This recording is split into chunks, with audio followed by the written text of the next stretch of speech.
Good afternoon, everybody. How are we? Good? Good. President Trump is saddened and outraged over the brutal murder of two Israeli embassy staff here in Washington, D.C. last night. Yaron Lashinsky and Sarah Milgram were a beautiful young couple. In fact, we learned that Yaron was planning to propose to Sarah next week in Jerusalem.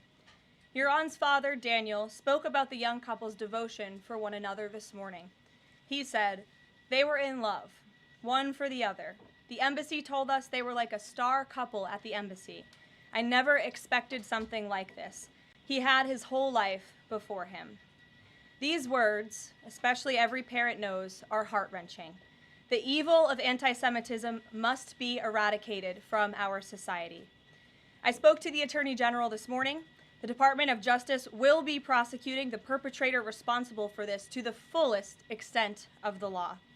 Hatred has no place in the United States of America under President Donald Trump.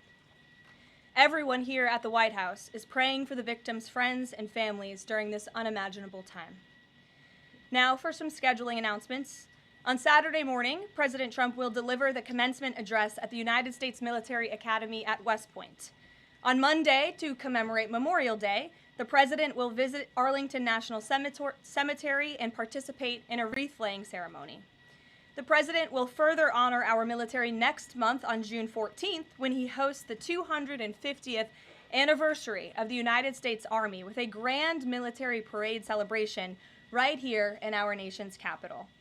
President Trump will be joined by veterans, active duty troops, wounded warriors, Gold Star families, and patriotic Americans from across the country to celebrate our heroes who have kept us safe. Tickets for the parade and the celebration are available through the America 250 Commission's event registration portal. It will be a truly historic and special day for our country. After the parade, President Trump will travel to the G7 Leaders Summit in Canada from June 15th through the 17th. We will be sending an additional logistics information out after the briefing. Last night, Republicans in the House passed the One Big Beautiful Bill Act, the most significant piece of legislation in years. There were a lot of good faith negotiations in the Republican conference leading up to the final passage, but as always, President Trump came in at the end to bring all sides together and get this deal done. This One Big Beautiful Bill will implement President Trump's Make America Great Again agenda by delivering the largest tax cut in American history for middle-class families, the working class, and small businesses. The One Big Beautiful Bill fulfills President Trump's promises of no tax on tips, which was applauded today by the CEO of Uber, no tax on overtime, a Made in America auto tax break, Trump savings accounts for newborn babies, and substantial tax cuts for our amazing seniors' Social Security benefits. The One Big Beautiful Bill will permanently secure the border by delivering the largest border security investment in history, funding at least 1 million annual removals of illegal aliens to carry out the largest deportation campaign ever, finishing the Trump border wall, and giving pay raises and bonuses for our incredible ICE and Border Patrol agents. The One Big Beautiful Bill protects the Medicaid program and its benefits for the most vulnerable Americans that the program was designed for, by kicking off 1.4 million illegal aliens from receiving benefits and implementing common sense work requirements for able-bodied Americans. The One Big Beautiful Bill also helps get our fiscal house in order by carrying out the largest deficit reduction in nearly 30 years with $1.6 trillion in mandatory savings. Every single Democrat in the House of Representatives who voted against all of these common sense and massively popular policies. The Democrat Party has never been more radical and out of touch with the needs of the American people. The One Big Beautiful Bill is the final missing piece toward ushering the golden age of America. The Senate should pass this as quickly as possible and send it to President Trump's desk for a final signature. After today's briefing, President Trump will hold a Make America Healthy Again event alongside Secretary Kennedy and several other cabinet secretaries to unveil the Maha Commission report. President Trump wants every child in America to grow up and to live a long and healthy life. That's why he's working alongside Secretary Kennedy to end the chronic disease epidemic to keep our children healthy, safe, and disease-free. The Maha Commission report is a historic assessment the first of its kind by any presidential administration, of current evidence and research about the health crisis affecting America's children. This report is a review of pre-existing research to comprehensively assess what we understand about our health problems and what we don't understand, and how we can find those answers. All of the findings will be based on the gold standard of science. And I think I speak for all MAHA moms across the country when I say we look forward to the president's event and remarks later this afternoon. And as we head into the Memorial Day weekend, a quick update on gas prices. According to the fuel savings platform Gas Buddy, the national average price of gasoline is expected to be $3.08 on Memorial Day. We expect that to continue to decline because of the president's energy policies. But this is down from Memorial Day last year. And adjusted for inflation, it's the second cheapest price for a gallon of gas on Memorial Day since 2003, thanks to President Trump. And finally, in other news, the Department of Homeland Security conducted a deportation flight from Texas to remove vicious illegal criminals in the United States. All of these individuals were sent, or are trying to be sent, to a third country. And President Trump promised to get vicious illegal alien murderers, rapists, and pedophiles like these out of our country, and he is trying to deliver on this promise. But no matter how upset this makes Democrats, we will continue to deport these monsters to keep Americans safe.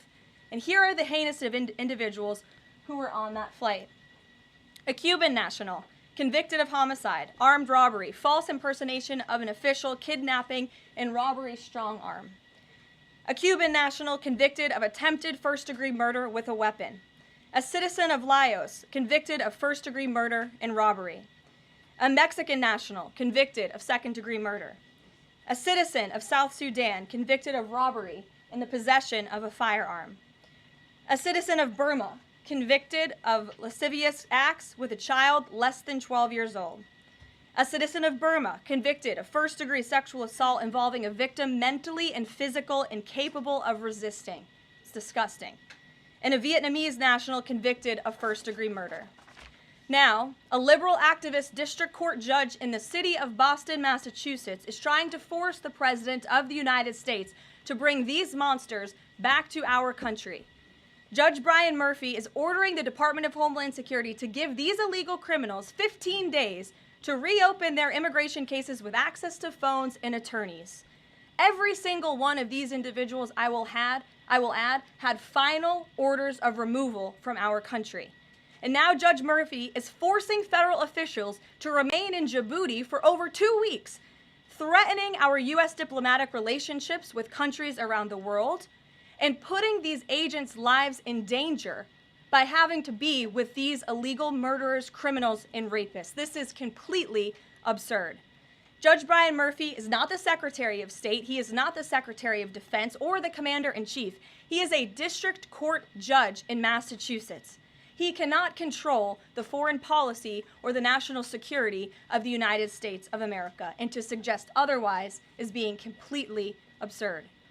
According to new reporting about this judge, he's a registered Democrat in Massachusetts who during his Senate confirmation hearings failed to disclose his ties to a radical left-wing organization that claimed the word illegal to describe illegal aliens was inherently prejudicial.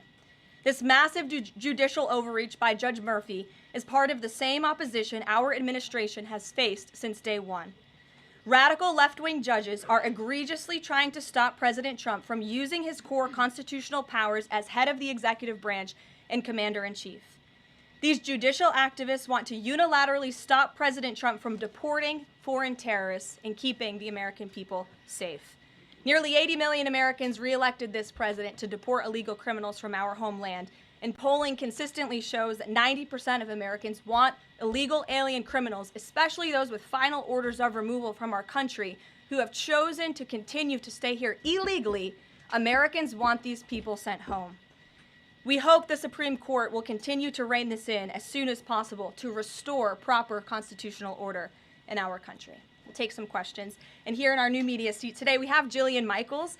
She's a renowned personal health expert. I know all of you know her. I certainly do, watching fitness videos growing up. And a media powerhouse who continues to expand her reach with her podcast, Keeping It Real. Jillian, I know you're here today for the Make America Healthy Again event. We're proud to welcome you to the White House. Thanks for being in the briefing. Why don't you go ahead? Thank you for having me. As a Maha mom yourself, how do you interpret the significance of this report in terms of delivering measurable health improvements for Americans and their kids, and what specific actions does the administration plan to take in response to it? Sure. Well, thank you for the question. And again, thank you very much for being here. I would like to emphasize, we held a call earlier today with Secretary Kennedy, Secretary Rollins, Administrator Zeldin, and other officials at Health and Human Services to talk about the gravity of this report. When the president took office, he promised to make this country healthy again. And the president signed an executive order directing this commission. And now, less than 100 days later, the commission is delivering this report. It's another promise made and another promise kept. And the report identifies 4 major factors that are contributing to the rise in childhood chronic disease. Again, this is the first time the federal government has really recognized in a single report that we have a problem in our country. Our children are getting sicker, not healthier. This is not just a crisis, a health crisis, but it poses national security implications as well. And this administration is focused on ensuring we understand why. The 4 factors contributing to the report, as you will all hear from the president later, are number 1, poor diet, a robust discussion about ultra-processed food that are dominating our children's diets, environmental chemical exposure, plastics and other chemicals that are unfortunately a part of our daily American life. It talks about the lack of physical activity and chronic stress, and how technology-driven lifestyles are contributing to the decline of our children's physical and mental health. And then lastly, the report touches on the over-medicalization that's taking place in our American society, nowhere else in the world, but just right here in the United States of America. And the report directs the entire administration to understand why these issues are happening and what public policy can the administration implement to ensure that we are fostering a more healthy country for our children. So I'll leave it at that and let the president and his team speak more about this historic report later. But this should be good news for everyone. I don't care what your politics are. We should all agree that we want our children to be healthy and safe, and we want our food supply to be healthy and safe. We have the best farmers and ranchers in the world right here in the United States of America, and we have the best workers in the world. We have the best people in the world, but unfortunately we have a health crisis that's been plaguing us for too long, and this report speaks to the heart of it. You're welcome. Thanks for being here. Garrett, go ahead. Karoline, you guys are very proud of your record on transparency. I have 2 transparency-related questions for you. Sure. On the president's dinner tonight, will the White House commit to making a list of the attendees public so people can see who's paying for that kind of access to the president? Well, as you know, Garrett, this question has been raised with the president. I have also addressed the dinner tonight. The president is attending it in his personal time. It is not a White House dinner. It's not taking place here at the White House, but certainly I can raise that question and try to get you an answer for it. Okay, and on the Qatari aircraft, the Air Force has said they're going to classify all the information about the work that has to get done to bring it up to snuff to be Air Force One.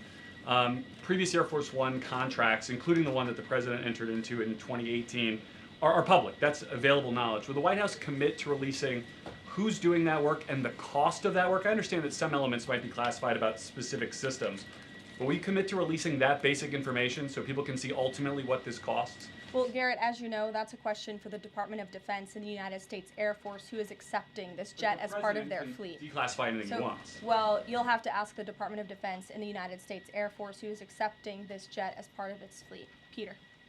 The president can declassify anything that he wants. Has he looked to see if there are any records here that would contradict what we've been told about Joe Biden's decline? He has not directed anyone, to my knowledge, to look into that, but surely I can ask him if he intends to. I think the president has spoken on this pretty extensively, and I have spoken about it extensively from this podium as well, how it was truly one of the worst political scandals this country has ever seen, that the previous administration covered up the decline in the former president's mental and physical ability. And it's now all coming out, but the American people knew the truth, and that's one of the many reasons why President Trump won the election on November 5th. And President Trump says that he basically thinks unelected Biden staffers concealed his decline so that they could use the levers of power for their own personal gain. Well, Look, that's not just the president thinking that, Peter. There's a new book out. I don't know if any of you have heard about it. Again, a little bit too late because the American people knew the truth on this from the very beginning. And there were reporters in this room, including some from your network, Peter, I'll give you a little bit of credit here, who have said that clearly Joe Biden's staffers were engaging in this cover-up. So this is common sense. This isn't the president making it up. These are facts that are now finally being revealed. Right, and I'm not saying the president's making it up, but he specifically talks about the auto pen. He thinks that staffers were using this auto pen. Mm-hmm. Is there some kind of like a badge that you have to swipe to use an auto pen? Is there a record of that? I can tell you here at this White House, the president signs any document that has legal implications. The president signs every executive order. He signs every proclamation. He signs pretty much every document that is needed for the president's signature, with the exception of maybe some letters to children. From what we have heard and seen, that was not the case in the previous administration, and the president is raising good questions that are worth looking into. And as for Maha, I'm going to take a sip of water, if that's okay with you guys. Go ahead. Thanks, Karoline. Back to the presidential gala tonight.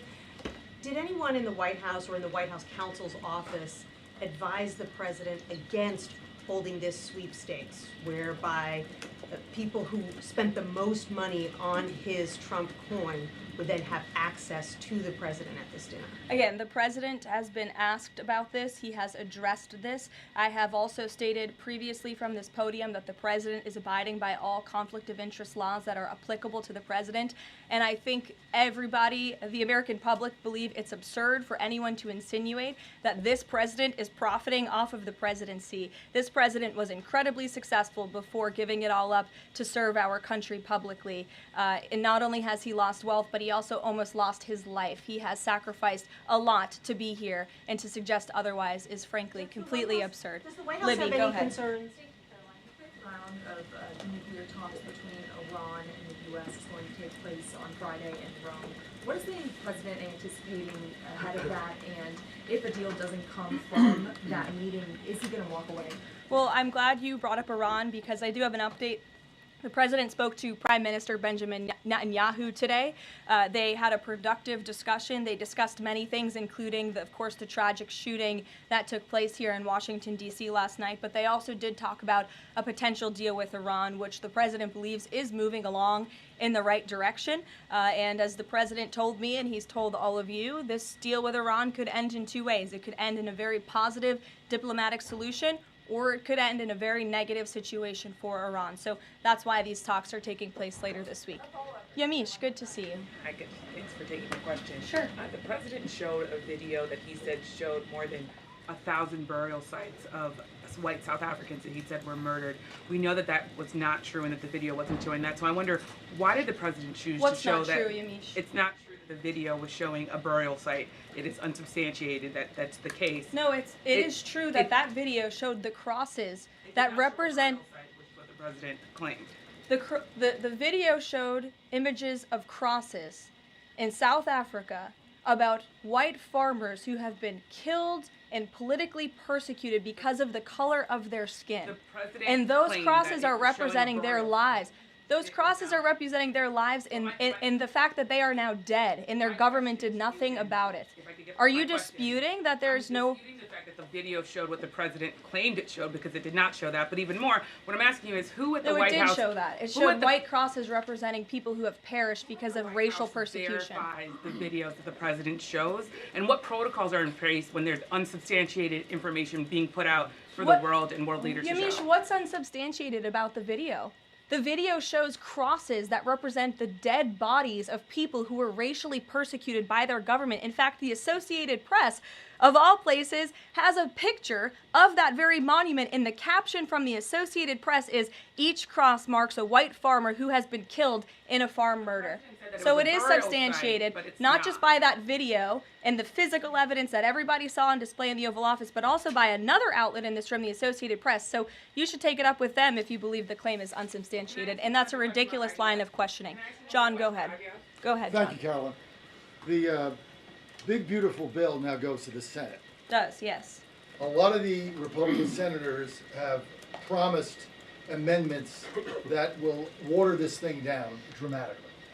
What is the president's level of tolerance for their amendments to water it down, and what will be the action taken for some of the amendments that the president does not want? Sure. Well, the One Big Beautiful Bill is named the One Big Beautiful Bill for a reason, because it is a one big beautiful bill that encompasses just about everything this president could want for the American public. It delivers on so many of his core campaign promises. So surely we want to see those campaign promises signed into law. And as the president put in his Truth Social post this morning, and as he said to me, we can celebrate this past the House for a couple of hours, but now it's time for the Senate to get to work. The president has a great relationship with Senate Majority Leader Thune, and of course so many friends on the Senate side of the Hill, and he's expecting them to get busy on this bill and send it to his desk as soon as possible. Phil. Thank you. Given that the president said the other day the SALT cap, we don't want to benefit Democratic governors.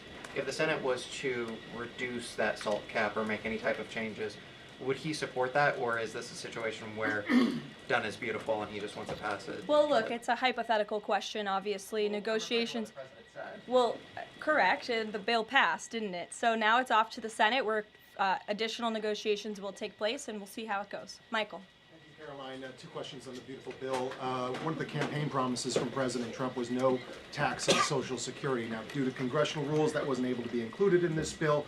How does the president plan to follow through on that campaign promise? Well, this bill did address taxes for our seniors. It actually allows them to take off significant money from their Social Security payments, get more money back, I should say, put more money in their pockets for various reasons. So this bill delivers on that promise. That's the view of the White House. Secondly, you had two Republicans last night that voted against this bill, Congressman Massey and Davidson. Does the president think that they should be primaried?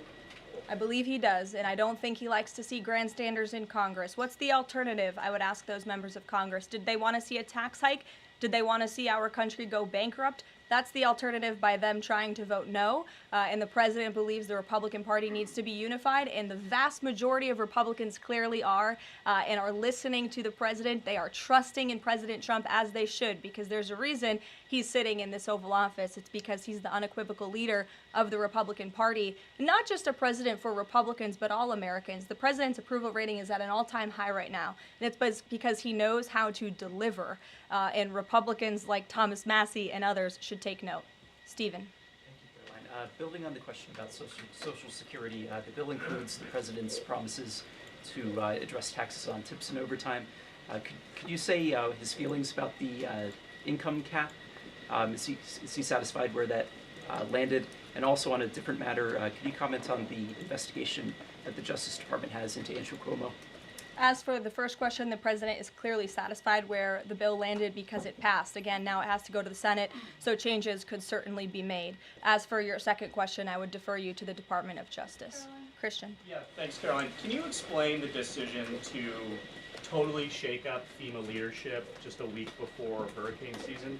You'd have to ask the Department of Homeland Security in terms of leadership, but certainly the administration, and I know the National Security Council here at the White House is monitoring storms and natural disasters that are happening across the country at all times. We're briefed on those. The administration is briefed on those, and Secretary Noem is leading that effort for sure. Go ahead. Switching gears, Caroline. Yeah, just following up on Warren Davidson, I wanted to read you his quote that he posted online. While I love many things in the bill, promising someone else will cut spending in the future does not cut spending. Deficits do matter, and this bill grows them. Why should that get a Republican primary? This bill saves $1.6 trillion for the American taxpayer. It saves more than any bill that has ever passed Capitol Hill has. In fact, by double. The next bill saved $800 billion. This bill saves $1.6 trillion. So this is a very good bill for the American people, the American taxpayer. And I believe, as an outlet put it with a headline this morning, it might have been Politico actually, they wrote that the American people are going to be flush with cash when this thing is signed into law. And that's a good thing for American taxpayers. Sure, go ahead. Caroline, what is the president doing to win Senate passage by July 4th? And does that include work to eliminate carried interest and make business tax cuts permanent? Where is he on those issues? Well, look, this bill literally just passed the House of Representatives, so now our team is suiting up for discussions with the Senate side of Capitol Hill. The president again said this morning he hopes to see this bill at his desk as soon as possible, and he'll be engaged in the process to get it through the Senate, just like he was to get it through the House of Representatives. What kind of assurances did he give the Freedom Caucus members to kind of ensure that this would get through last night? Was changes to Fannie Mae and Freddie Mac part part of that equation changes administratively to Medicaid as well? Well, I was in that meeting yesterday with the president and House Freedom Caucus, and he told them how he wants to be a cheerleader for them, a cheerleader for the Republican Party, and for the country. And Republicans faced a pivotal moment yesterday. They could have voted to bankrupt the country and increase taxes by $4 trillion, or they could vote for this one big, beautiful bill which cuts taxes and saves American taxpayers money. And he put that proposition before them, and clearly they heeded the call because the bill passed last night. Sure. Caroline, so on the Or this morning, rather. Every day is going into the next. Go ahead. The Netanyahu call. Just curious, did the president raise the flow of aid into Gaza?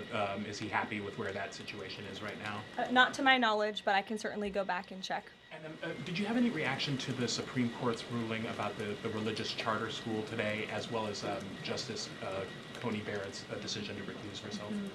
We'll get you an answer on that case specifically. Sure.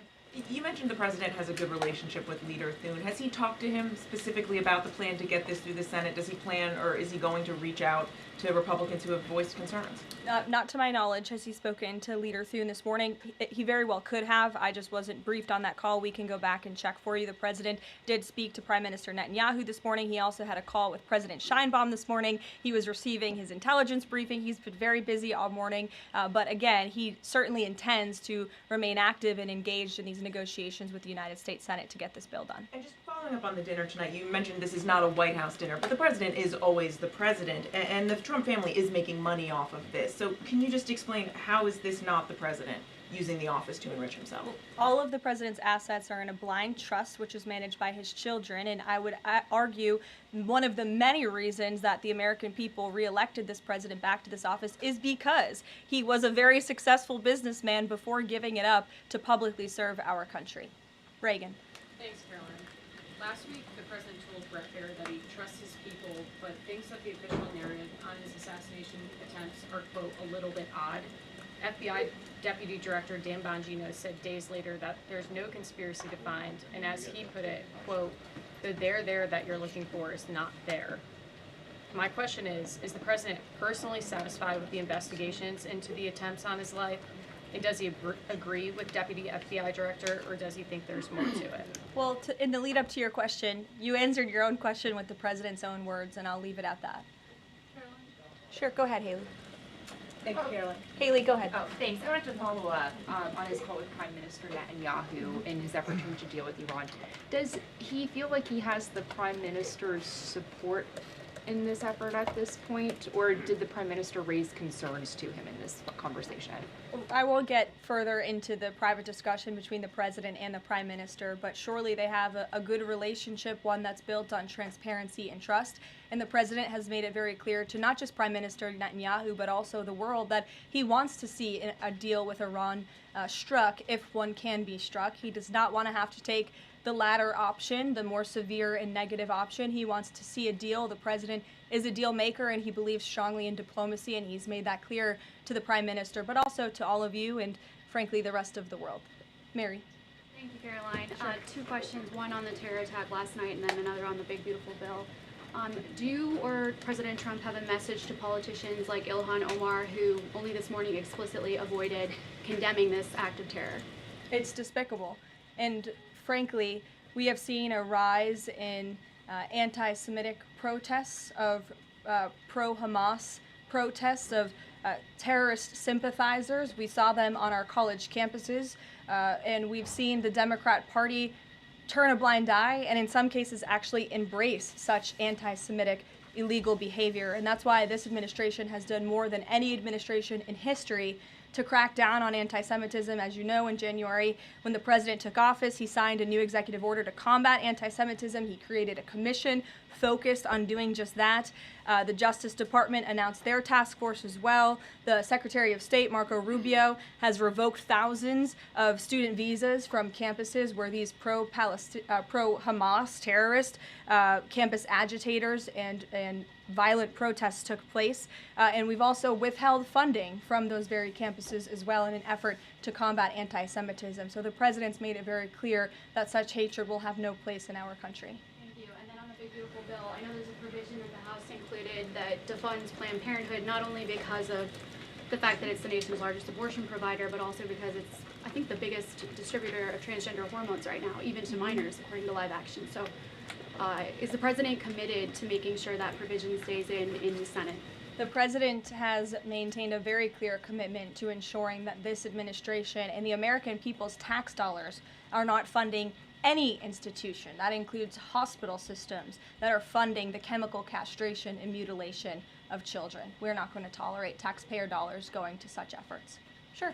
Thanks, Caroline. You mentioned at the top of the briefing that the migrants were to be sent to a third country. I was just wondering, could you share any more on, which countries the administration has struck these agreements with, and what that agreement with South Sudan specifically looks like? Well, first of all, I won't litigate foreign policy from the podium, but what I will reiterate is the absurdity of this ruling from a district court judge in Boston who is just creating new immigration laws out of thin air. This administration, let me be very clear, because there have been a lot of fake headlines about this deportation flight over the last 2 days. This administration has complied with all court orders. And the individuals whose names I just revealed and whose criminal histories I just spoke of that are on this flight, every single one of them had a final order of removal from our country. In fact, one of these violent illegal criminals had a final order of removal given to him in 1999. It's 2 years after I was born. This individual, this criminal, has been living in our country for an entire generation. And now we have a district court judge who is trying to tell the president and the Secretary of State and the Secretary of Homeland Security that an illegal criminal murderer who's been hiding in the shadows in our country for nearly 30 years cannot be deported from United States soil. That not only is undermining our entire immigration system, but it is also undermining our diplomatic negotiations with countries around the world. How are countries on this earth supposed to trust the United States government and these good faith diplomatic negotiations when these countries accept these repatriation flights? How are they supposed to trust us if we have radical district court judges who are going to say, no, you can't do that? And now these illegal criminal murderers and rapists have to sit in Djibouti with our ICE agents who now have to sit there for more than 2 weeks without the proper resources. This judge is not only undermining our immigration system, undermining our foreign policy and our national security, but this judge is undermining the safety of the ICE agents who are putting their lives on the line to remove this list of illegal criminal terrorists. It's truly despicable what's happening in our court system, and the president and this administration hope that the Supreme Court will do what it needs to do to rein in these liberal activist judges. And the Supreme Court has already said it is well within the president's purview to dictate foreign policy, and a radical district court judge should not be getting in the way of that. We'll see you all later at the Maha event. Thank you.